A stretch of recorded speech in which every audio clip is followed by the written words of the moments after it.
Approximately 80% of non-oil GDP in the Middle East region is generated by family-owned businesses. These businesses are typically vertically integrated, span multiple business interests, including often real estate, and are run and managed by the original family member or the next generation. Their unique structure means that they face many challenges and opportunities, including succession planning, digitalisation and governance. And in an increasingly dynamic and changing marketplace, we see that they are having to adapt to make sure that they continue to thrive and maintain their wealth and heritage.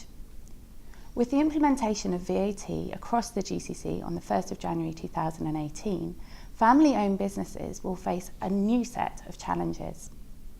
I'm delighted to say that I'm joined today by Pierre Arman, Market Development Lead for Tax and Accounting at Thomson Reuters. He's going to share with us his insights on how family-owned businesses can prepare for VAT implementation and make sure that they are compliant into the future. Hi Pierre, can you introduce yourself for us all?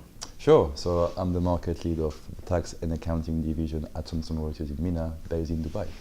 So Pierre, with VAT being implemented on 1st of Jan 2018 across the GCC, what are the implications for businesses? Well, so hopefully by now most of them should be prepared. Unfortunately, what we've seen is a lot of them haven't yet even started, right, for a large majority of them. So what they should be doing now is trying to get it over the line by the 1st of Jan. Right? And what that means essentially is three things. Is you need to be able to produce VAT compliant invoices as a business. Right? So that is a requirement in the law.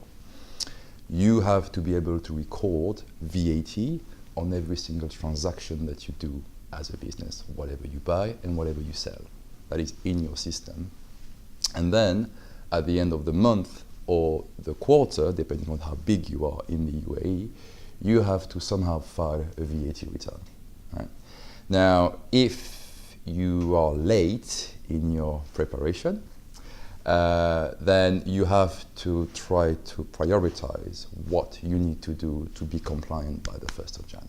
Right? And if that means, okay, well, I just have to be able to produce VAT invoices and maybe try to get my sales transaction right for VAT, and my AP side, so whatever I buy, might have to be completely manual, just because it's the way it is, and you don't have time anymore. Right? What then can happen is, even if you have to start with a manual process because you are late and the regulation were published late as well, then what you have to do is then try to put in place a system where even if you start with a manual process, then in parallel to that, you still implement technology and the right process to then try to be automated in that fashion as soon as possible next year. Okay, and we know that family-owned businesses are a huge percentage of the non-oil revenue here in the region. Do they need to do anything different to prepare for VAT implementation? Well, they will probably need more time than the other businesses because usually family-owned business here in the region have their hands in many pies, right? And because of that, then you have a complexity of, you might have to manage one of your branch, which is a financial institution, the other one might be education, the other one might be real estate, and the last one you might be selling cars. All these different businesses have a different treatment around VAT, which adds complexity.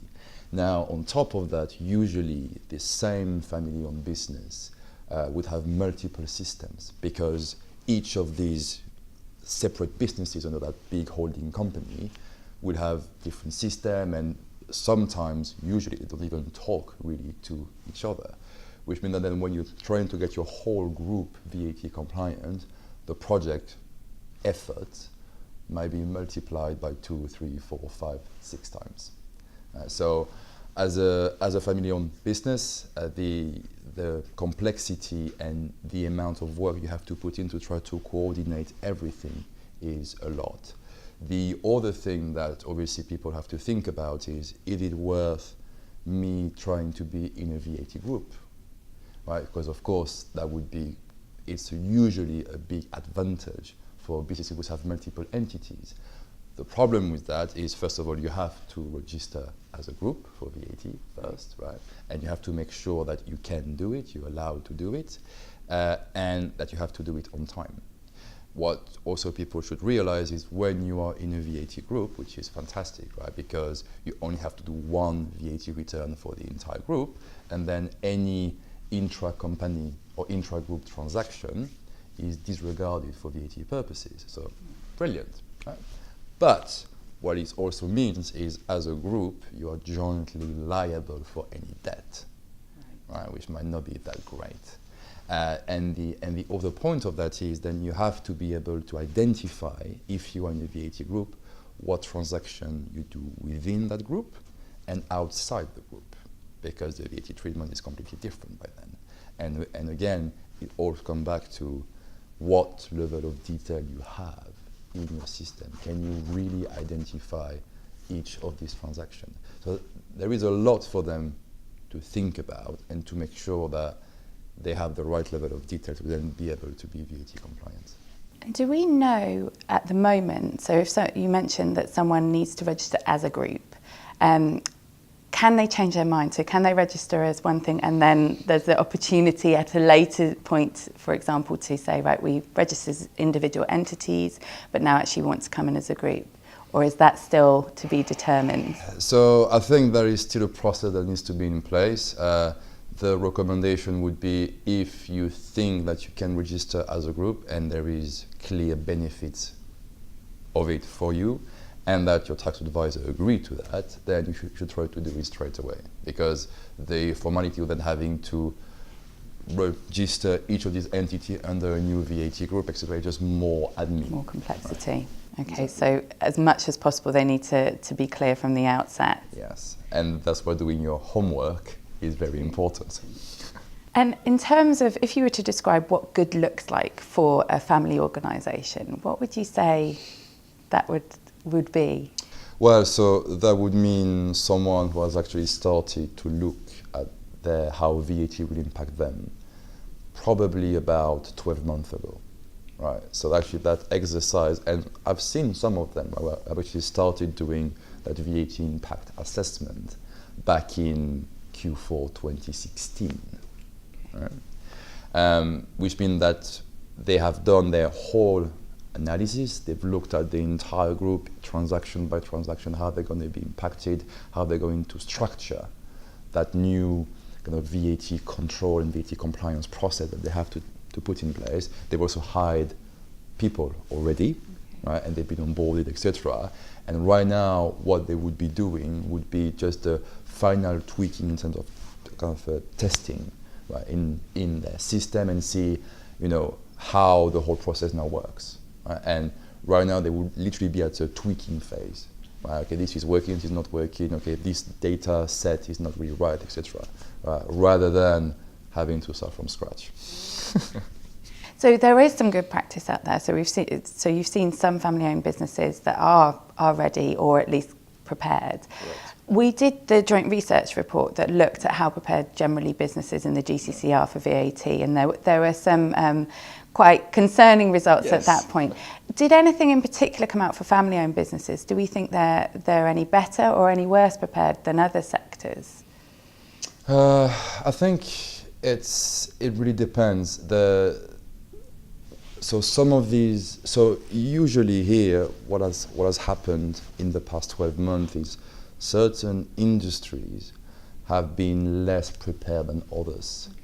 So within that same family group, if it's not a coordinated effort, which I've seen, right, so you're going to have one part of the business doing something and then the other part doing nothing.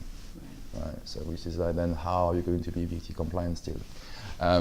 But so what we've seen is the corporates have done a better job at getting prepared at the financial institution. And I think that's also one of the reasons that can be explained is probably the lack of knowledge around VAT, as most of them were thinking, because I'm a bank, for instance, I'll be completely exempt from VAT, I have nothing to do. Well, unfortunately, that's not the case. Right? So we've seen kind of this differences between industries, definitely. When it comes to the actual family-owned business, I haven't seen the key when, in terms of preparation, really came from is there ownership of how to get ready for VAT compliance internally? Who is driving this? If you don't have a clear owner and a clear team around, or at least someone who has a VAT project manager title or something like that, then the level of readiness is completely different. That's really what we've seen so far in the market. So it does sound, from what you're saying, I think the complexity and diversity of their businesses within a family-owned organisation could be a key challenge as well. So understanding what the different VAT treatments are for the different sectors that they're involved in. So clearly having a key point of contact, as you mentioned, someone leading that from a family-owned business perspective is going to be critical. So are there any key takeaways that we could just summarise for all organisations, but also for family-owned businesses in particular, that they should really be focusing upon to make sure that they are compliant as much as possible from the 1st of January? Yeah, so I think there were a few, right? There is two things. So on the 1st of Jan 2018, as I said earlier, right, the two things you have to be able to do is produce VAT compliance invoices and record VAT on every single transaction, right? That is what it means to be VAT compliant, right? So that should be your main focus as anybody, any business that you have, is to be able to actually do that. Now, depending on your size, then you have a bit of time or not to then file your VAT return, right? So, and then it's once you've managed to get it over the line for that, then it's trying to see, okay, what data can I extract from my system, and how can I map that, all these transactions into which box into my VAT return. That is really where the basic stuff needs to be done, right?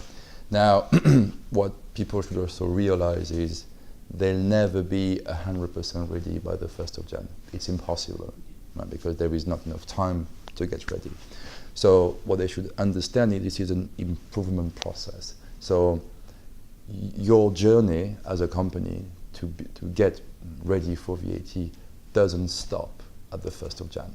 It only starts at the 1st of Jan, right? And it's all about trying to improve yourself in that journey, and also realizing as well that there is no break, there is no holidays, right? You will have to be VAT compliant for the rest of your life, right? So it's also thinking about that and trying to get better and better as much as possible, right? And there are different ways of doing that. Is trying to see how VAT compliance works for you right now, and you might have decided to go for an outsourcing model or for in-house, and you might want to shift that to see what are the differences, etc., in terms of cost, in terms of how fast you can get a VAT return out, and type of things.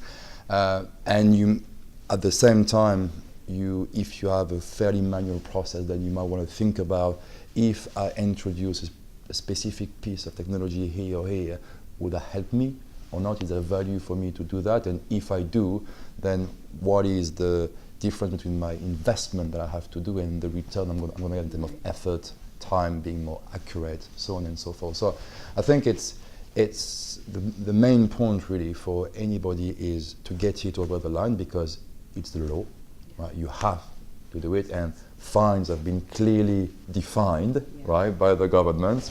Or if you don't do this is how much we're going to fine you. So people need to be aware of that. I would also not count on any grace period from the government as a precaution. They might grant you one, but in case they don't, do not count on that. And Saudi and the UAE have made it very clear that everything starts on the 1st of Jan. So do not think that by some magic on the 28th of December, they're going to say, oh, that's fine, we will give you 3 more months. That will not happen. So it's really get it over the line, try to be VAT compliant from day one, make sure that everything is ready as best as you can, and then trying to improve it going forward. Okay, so making sure you can do those invoices, Yeah. file your return, Yeah. and then a continuous improvement process. Absolutely. And as you said, for the rest of the business life, that's going to be a VAT return required, Yes. either quarterly or Absolutely. even more frequent for larger organisations. Fantastic. Thank you very much, Pierre. Pleasure. It was great to talk to you, and we shall have more conversations in the future, I'm sure. Sure we will. The key takeaways from Pierre are that family-owned businesses need to make sure that they are VAT compliant for the 1st of January 2018. That means being able to issue VAT compliant invoices and file their VAT return. However, the journey doesn't stop there. For all businesses, VAT compliance will be an ongoing process for the lifetime of their business.